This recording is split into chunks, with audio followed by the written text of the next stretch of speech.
If you had to manually authorize every micro-operation during a computer's boot sequence, you'd spend minutes repeatedly pressing a button to reach your desktop. Managing those thousands of tiny, rapid steps requires an invisible architecture known as digital logic. At the center of this architecture are microscopic logic gates.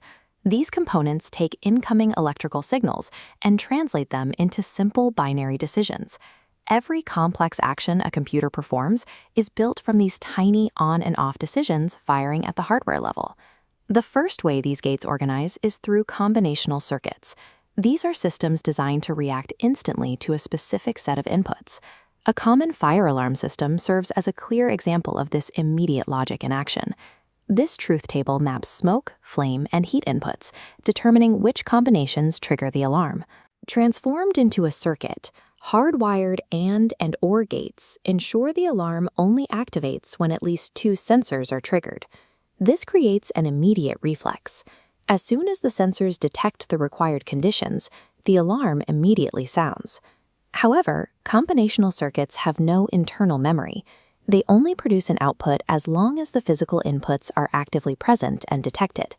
This lack of memory prevents machines from performing multi-step sequences on their own. Without a way to remember past actions, the hardware would require a human to provide a new input for every single stage of a process.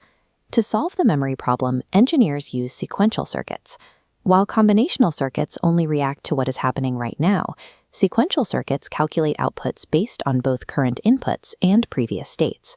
This is achieved through feedback loops. The output of a logic gate loops back into the input terminal, creating a continuous electrical cycle. This feedback allows the circuit to remember a piece of data or hold a specific state without needing a constant signal from an outside source. But adding memory creates a coordination issue. The machine needs a way to determine exactly when to move from its current state to the next step in a sequence. This timing is managed by the digital clock.